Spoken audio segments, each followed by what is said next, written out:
Dear students, हम आप सभी को एईडीओ एग्जामिनेशन को लेकर लगातार अपडेट देते रहे या आपके साथ जुड़े हुए हैं, आपको जागृत कर रहे हैं या कोई कोर्स लेकर आ रहे हैं या फिर यूट्यूब पे होते हैं। एईडीओ पर शायद इतने एपिसोड्स हमने पहले किसी भी कोर्स पे नहीं बनाए होंगे। एक बात कहेंगे, ये एग्जामिनेशन बड़ा अनोखा एग्जामिनेशन है। एईडीओ की परीक्षा अनोखा परीक्षा है, एक उद्देश्य से आयोजित हो रहा है। उद्देश्य क्या है? लाखों में टीचर्स की बहाली हुई है, इन्हें रेगुलेट करना है, इनको नियंत्रित करना है, इनको दिशा निर्देश देना है और उसके लिए एईडीओ नाम के अधिकारी की नियुक्ति होगी। इसलिए ये परीक्षा समय से होगी और समय से इसका रिजल्ट भी निकलेगा और इसका अपॉइंटमेंट भी अपने समय से होगा। ये एग्जामिनेशन हो चुका होता, हाँ कुछ अपरिहार्य कारण आ गए आयोग में, ये एग्जामिनेशन का डेट बढ़ गया। और मेरा तो मानना है कि एग्जामिनेशन का डेट बढ़ा है कुछ वैसे छात्र छात्राओं के लिए जिन्हें इस एग्जामिनेशन को निकालना है। जो पहले ये एग्जामिनेशन हो जाता है जनवरी में तो नहीं निकाल पाते। Point to be noted. कभी कभी ऊपर वाला जो है ना, अपनी दिशा अपना चक्र अपने ढंग से चलाता है। हम सोच रहे होते हैं कुछ, ऊपर वाला कुछ और सोच रहा होता है। जानते हैं, एग्जामिनेशन का 3 महीने डेट बढ़ गया। बहुत सारे स्टूडेंट्स छट जाएंगे जो 10 जनवरी को जब परीक्षा होती तो निकाल लेते, और अब जब डेट बढ़ गया है तो 10 जनवरी को परीक्षा होती तो बहुत सारे स्टूडेंट्स नहीं निकालते, अब निकालेंगे क्योंकि डेट बढ़ गया। समझ रहे हैं, समय बढ़ गया है शायद उन लोगों के लिए जिन्हें इस एग्जामिनेशन को निकालना है, जो पहले नहीं निकाल पाते। चूंकि समय मिल गया है, अब ऐसे छात्र पढ़ रहे होंगे, पढ़ेंगे, चूंकि एग्जामिनेशन का डेट बढ़ गया है। हो सकता है पहले किसी कारण से इस एग्जामिनेशन की तैयारी में वो अच्छे से नहीं लग रहे थे, अब समय मिल गया है, बहुत सारे स्टूडेंट्स दिन रात एक कर रहे होंगे। निसंदेह ऐसे छात्रों का सिलेक्शन होगा। चूंकि 3 महीने डेट बढ़ गया, कहें तो पूरी तैयारी जीरो से तैयारी करने के लिए समय मिल गया। तो एईडीओ एक अनोखा परीक्षा है, कई मायनों में केवल पीटी होगा। ये एग्जामिनेशन जल्दी होगा, ये एग्जामिनेशन जल्दी अपॉइंटमेंट देगा, ये एग्जामिनेशन एक उद्देश्य से हो रहा है। इसलिए एईडीओ की परीक्षा को आप ऐसे मत लीजिए। अभी इस 72वीं बीपीएससी का वैकेंसी आएगा, सीजीएल की परीक्षा होने वाली है, कई और वैकेंसी है, टीआरई-4 है, बहुत सारी परीक्षाएं हैं। एईडीओ सबसे अलग है। हम सभी ने भी प्रयास किया, चाहे अपने कारण से, चाहे अपने छात्रों के साथ जुड़े रहने के कारण से, कि एईडीओ को लेकर आपके मन में किसी तरह की दुविधा ना रहे। लेकिन हम जानते हैं आप में से बहुत सारे स्टूडेंट्स ने फैसला कर लिया है कि ये परीक्षा हम नहीं निकालेंगे। बुरा मत मानिएगा, बहुत सारे स्टूडेंट्स ने ये निर्णय कर लिया है कि इस एग्जामिनेशन को हमें निकालना नहीं है, क्योंकि जिस ढंग से आप पढ़ रहे हैं वो तरीका बता रहा है कि उससे परीक्षा नहीं निकलेगी। कोई भी एक बुक ले लिया, अपने ढंग से बैठ के पढ़ रहे हैं, न दिशा है, न डायरेक्शन है, न सोच है, न लक्ष्य है, न संकेंद्रण है, न केंद्रीयता है। आप पढ़ रहे हैं या पढ़ रही हैं, हमारी बहुत सारी छात्राएं भी हैं, गृहिणियां हैं, 2 घंटे 3 घंटे 1 घंटे समय मिलता है, रात में किसी समय 1 घंटा बैठे, किसी तरह से पढ़े, उठ गए। आप सोच रहे हैं इससे रिजल्ट निकलेगा, और अगर इससे रिजल्ट नहीं निकलेगा तो अपने आप को धोखा भी क्यों देना। सेंटर पे आपको जाना होगा, जब आपका समय आएगा, परीक्षा होगी, बहुत कठिनाई होती है, और सबको बताना। बहुत सारे लोग जान गए हैं कि आप तैयारी कर रहे हैं या कर रही हैं, तो तैयारी ऐसा कीजिए कि उससे रिजल्ट आने की उम्मीद बने।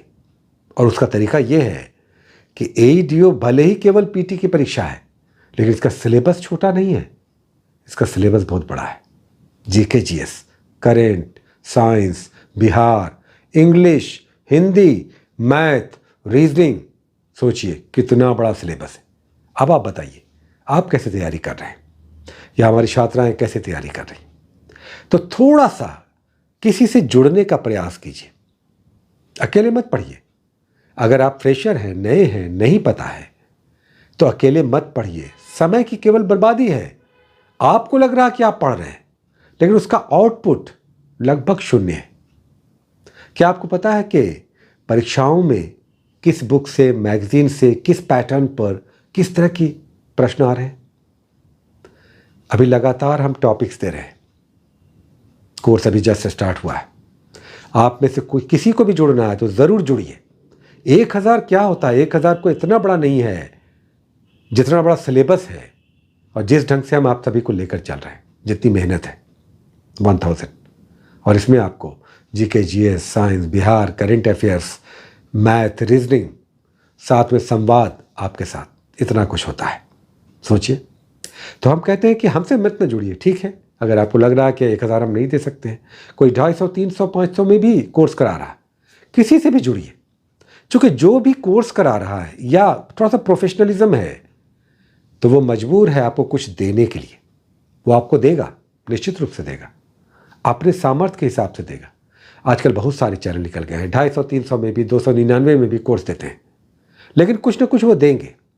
अगर आप 1000 नहीं खर्च कर सकते हैं, 500 नहीं कर सकते हैं, 300 कर सकते हैं, जुड़िए किसी से भी।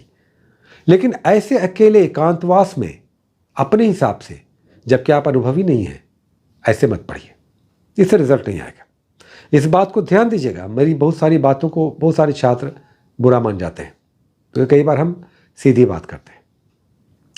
जैसे आप पढ़ रहे हैं, आप में से बहुत सारे लोग, खासकर नए लोग या जिनके पास समय कम है, वो आपको लग रहा है कि आप पढ़ रहे हैं, इससे रिजल्ट नहीं आएगा। रिजल्ट लाना होगा, 120 प्लस करना होगा। 200 क्वेश्चन में मिनिमम 120 प्लस करना होगा। मेरे हिसाब से 140 तक आपको जाना होगा। हम जनरल की बात कर रहे हैं, रिजर्वेशन में 10, 8, 15, 20 कम हो जाएगा। समझ रहे हैं? 200 क्वेश्चंस जिस पर आपका मार्क्स बनेगा, जिस पर आपकी रैंकिंग बनेगी, कम से कम 120 और अच्छा स्कोर के लिए 140 के बीच, 120 से 40 के बीच आपको स्कोर लाना होगा। सोचिए, आपकी तैयारी है।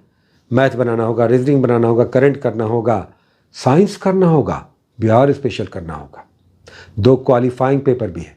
सोचिए, इतना कुछ पढ़ना है। क्या इसके लिए आपने सारा तैयारी कर लिया है? अगर नहीं किया है तो सोचिएगा, क्योंकि आपके घर में बहुत सारे लोग आपकी सफलता का इंतज़ार कर रहे हैं।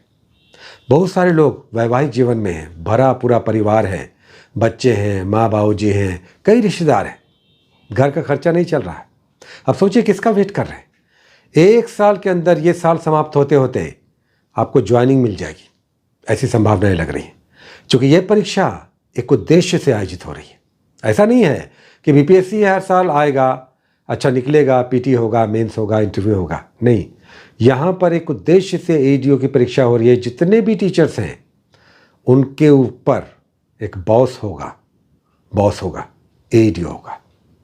तो अगर आपको लग रहा है कि समय निकलता चला गया, कुछ नहीं कर पाए, लेकिन इस फॉर्म को आपने भरा है, एलिजिबल है, तो तैयारी कीजिए। हो सकता है आपका रिजल्ट हो जाए। और तैयारी करने के लिए एक तरीका अपनाइए। मनमानी ढंग से मत पढ़िए। मनमानी ढंग से पढ़ने से मनमानी ढंग का रिजल्ट आता है। बहुत सारी शुभकामनाएं। All the best. Take care.